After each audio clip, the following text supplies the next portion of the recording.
Now I want to look at how the EA functions at this point.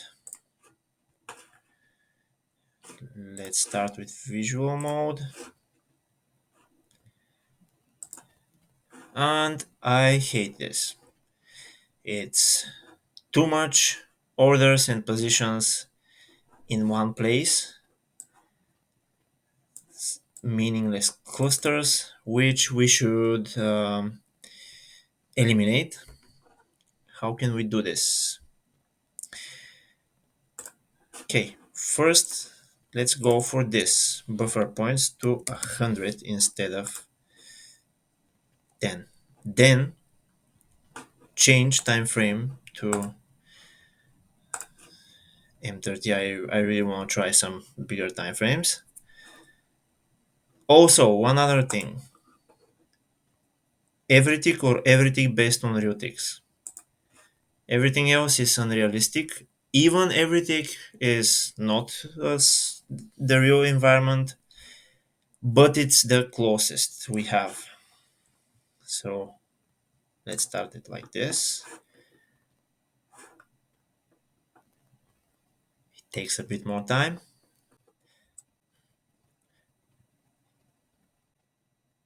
And again, some clustering.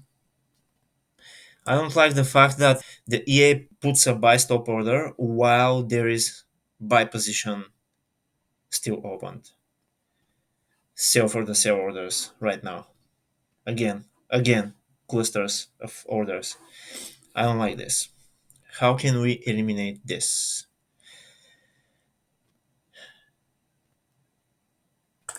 Okay, how can we eliminate this? Of course, one way is to code the count open positions function and add the rule here, which will forbid the placement of new orders while there are open positions. But that's slow, that's not elegant, and it makes things complicated in this case. So we will go for another way. When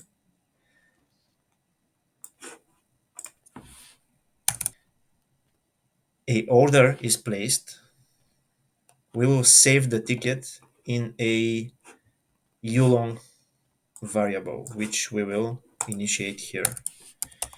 Ulong long ticket and short ticket.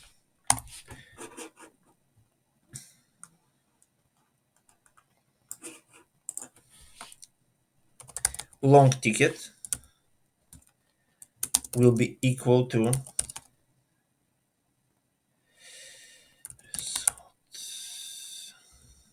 whoop, right here. And we want to print this just to check it out.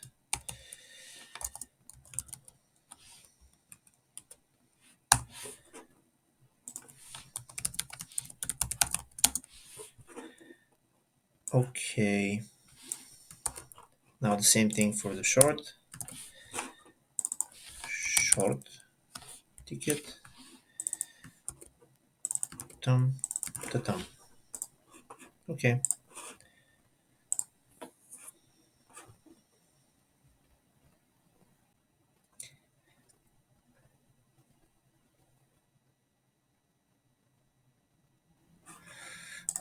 Yeah, what am I looking at? Yeah, those are the prints. And now we should add this as a condition and then check it again. So instead of this, which I will put in quotes, we want the long ticket to be equal, less or equal to 0 in order to open a new buy stop order. And the short ticket to be less or equal to 0 in order to open a sell stop position. Let's see now.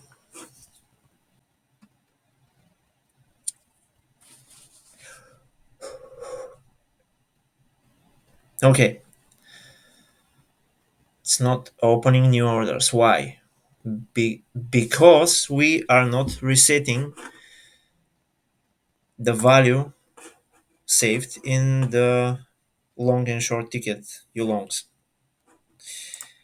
which will happen when we start working on the trading stops. So let's do this right now. We will create this feature using trigger point and trading stop points, which, for example, if we have a long position, the trigger will be the bid plus the trigger points, and when the trigger is reached, stop loss will be placed on the under the bid on specific trading stop points below. So let's first initiate them in the inputs.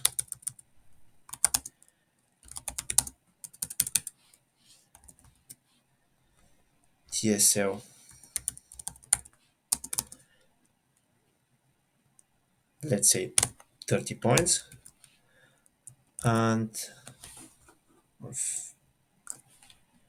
we have 100 points for take profit. So let's initiate the trigger at 70 and put the stop loss 50 points under the bid for a buy position. Okay, saving this, and let's now create the trading stop function. We will call it trail stop. Parameter will be the, what do we need? Do we need the entry? I think we do.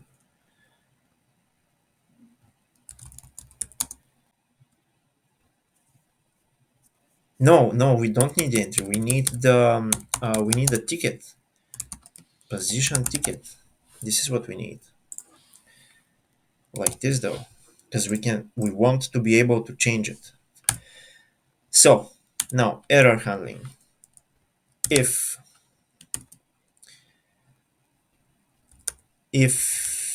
there is an order with this ticket, select order. Sorry. With this ticket,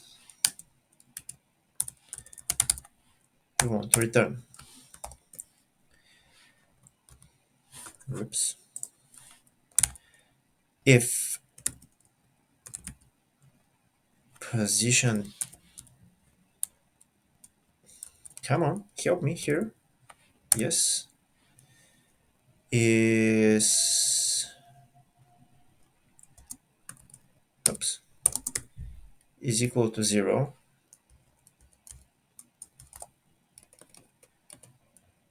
right? Oops.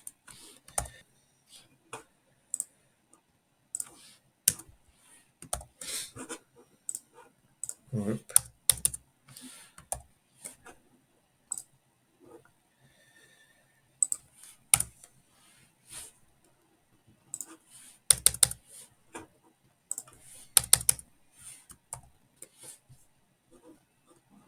What am I messing up here? Oh, of course.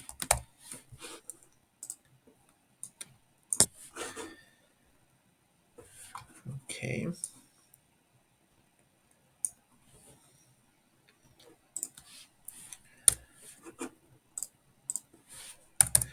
So if this ticket that we give to the trail stop function is an order ticket, we want to return. If the ticket is less or equal to 0, we want to return again. Then we want to call for the position info class with like this, and if position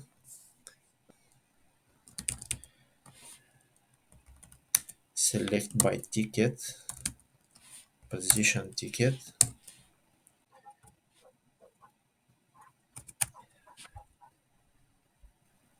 if we can't select it, we want to turn the position ticket to 0 and return. And but if we can find it, if we can select the position, then we want to know if it is a long or short position. So we are entering the else statement. If position position type exactly is position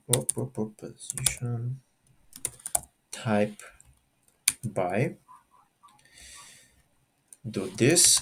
If position type is position type cell, do that.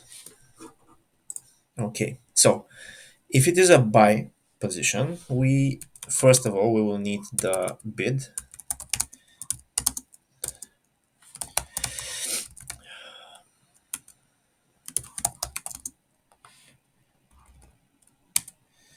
Right here, and we want to see if the bid is higher than,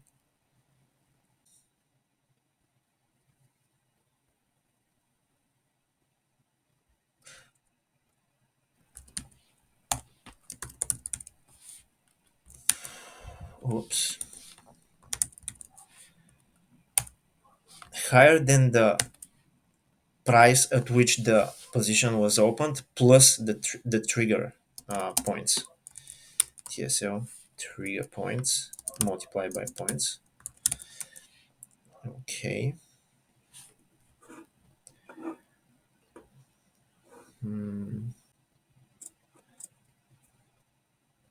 And if it is, we will calculate the stop loss.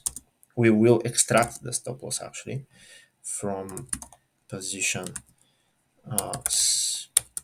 stop loss like this, and we will calculate the new stop loss with the bid minus the points. Okay, okay, and then if the new stop loss is higher than the old stop loss, we will modify the position. If new stop loss is higher than the old stop loss, then we will modify the position. Position modify. Yep. Position ticket, new stop loss, and we will need the take profit, which we will use like this. Take profit, yes. And later we will add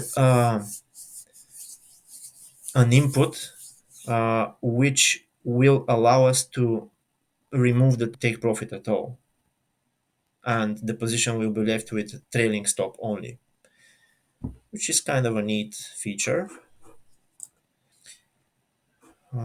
Okay. Does this work? Let's test it out.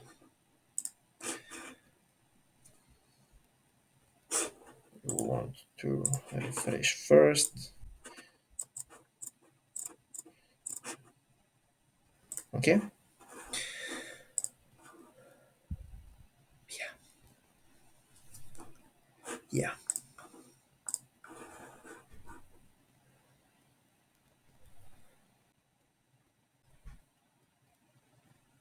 Hmm. Yeah. Why is it not working? Because we didn't call that function. So, very important part. We should call that function in the onTick function, but here. Why? Because we want to calculate and eventually move the stop loss on every tick, not on every bar, which will of course slow us down. It will slow backtests and optimizations down, but it's worth it.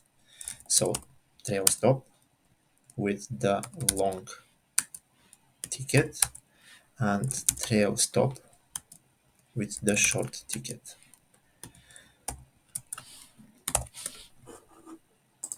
Okay, and now let's test it again.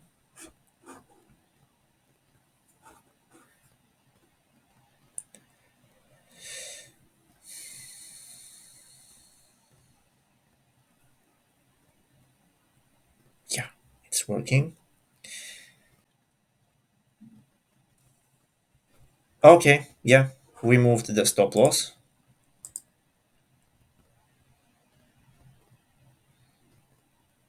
Yeah, we moved the stop loss, but let me do it for the short position as well. Um,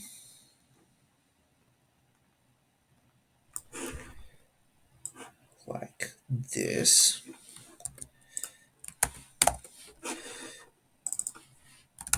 Ask.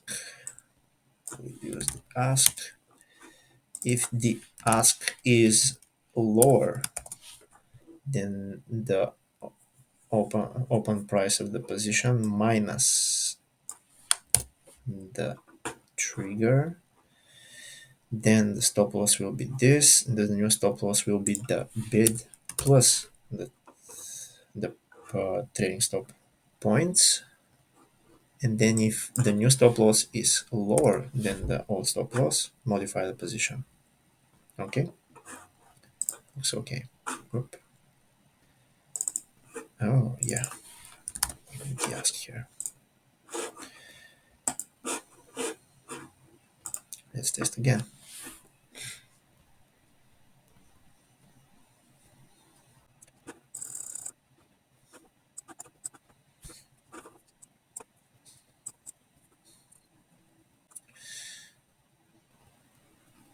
Okay, come on. Sorry for the delay. I'll probably speed this up in editing. Now, will we move the stop loss? Yes, there it is. Okay, okay. How does the EA look right now without the visual mode?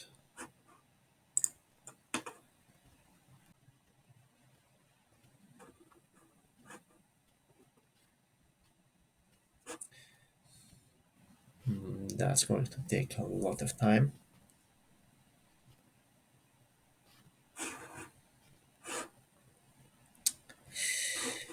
I wouldn't say that's good.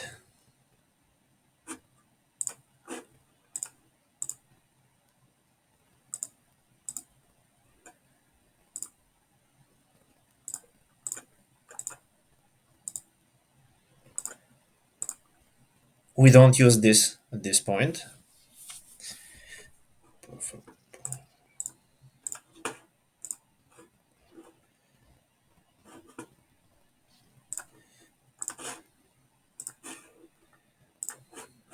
What else can we do here?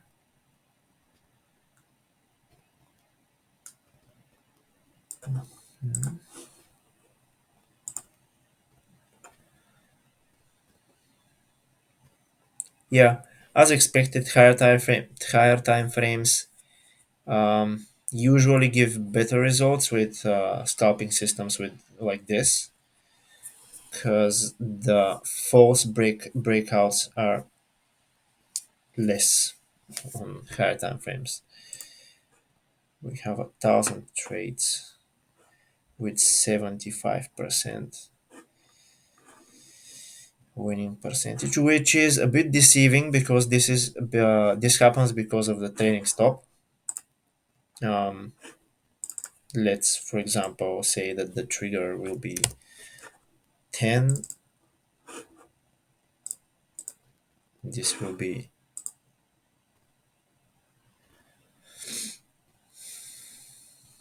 you can see how the graph changes.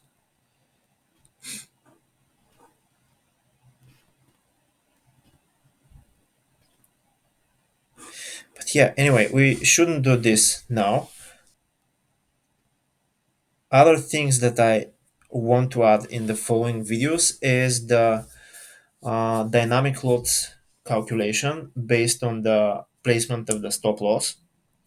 Then we can do very quick and simple optimization. After this, we should work on we can add some filters as a time range filter, as trend filter with MAs, with maybe even we can try RSI. We can add breakout filters as ADX. We can also do a momentum filter with ATR. I want to make limit orders as well and market orders. So, for example, when the break happens, we can enter very small size in with a buy stop order when it breaks to the upside, and wait for a retrace with bigger size with a buy limit order. Also, we if the momentum is big enough after we've entered with a small size with a buy stop order, we can go for a market buy order if the momentum is quite good, which we will measure with ATR and number of candles it takes for the market to make the distance of some range of ATR. Um, yeah, there is much more to do, and even now with fixed zero point 0.1 lot size, we can see that strategies like this have some potential in them. And yeah, we will continue in the next video.